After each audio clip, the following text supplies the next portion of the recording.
ગોવર્ધનનાથ કી જય, બાળકૃષ્ણલાલ કી જય। ભગવાનનું મોહિની સ્વરૂપ। શ્રી સુખદેવજી બોલ્યા કે દૈત્યો અંદરો અંદર એકબીજાનો તિરસ્કાર કરતા લૂંટારાઓની જેમ અમૃતના પાત્રને ઝૂંટવા લાગ્યા। તેવામાં તેમણે એક સ્ત્રીને જોઈ।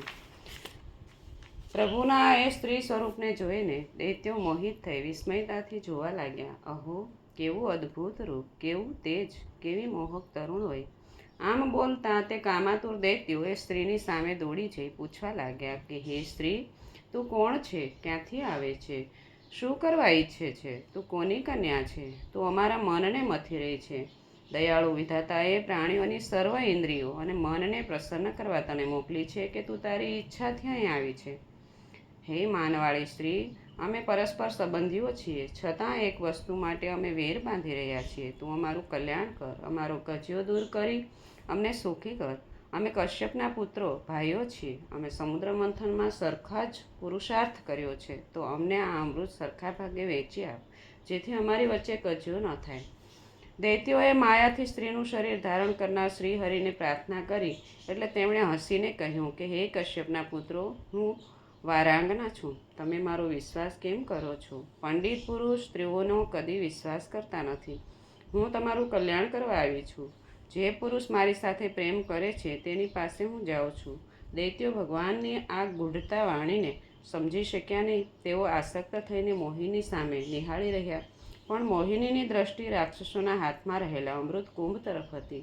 મોહિનીએ રાક્ષસના હાથમાં અમૃત કુંભ છે તેની સામે જોઈ સ્મિત કરતા તે રાક્ષસને થયું, હું મોહિનીને બહુ જ ગમી ગયો લાગુ છું। તેથી તે મોહિનીને પ્રસન્ન કરવા માટે પોતાના હાથમાં રહેલો અમૃત કુંભ મોહિનીને અર્પણ કરી દીધો।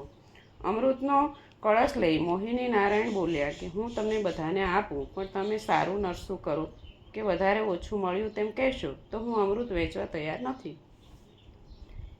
બધાએ મોહિની નારાયણનો પ્રસ્તાવ કબૂલ કર્યો। તેથી મોહિની નારાયણે દેવોની અને દાનવોની જુદી જુદી પંગત કરી। એક બાજુ દેવો અને બીજી બાજુ દૈત્યો બેઠા।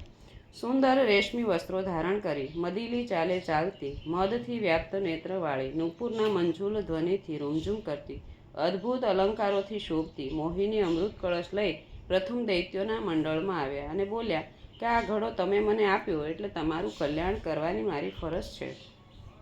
પ્રભુ વિચારે છે, જો દૈત્યોને અમૃત મળશે તો તેઓ બહુ તોફાન કરશે, તેમને અમૃત પાવું એ સર્પોને દૂધ પાવા જેવું અઘટિત છે।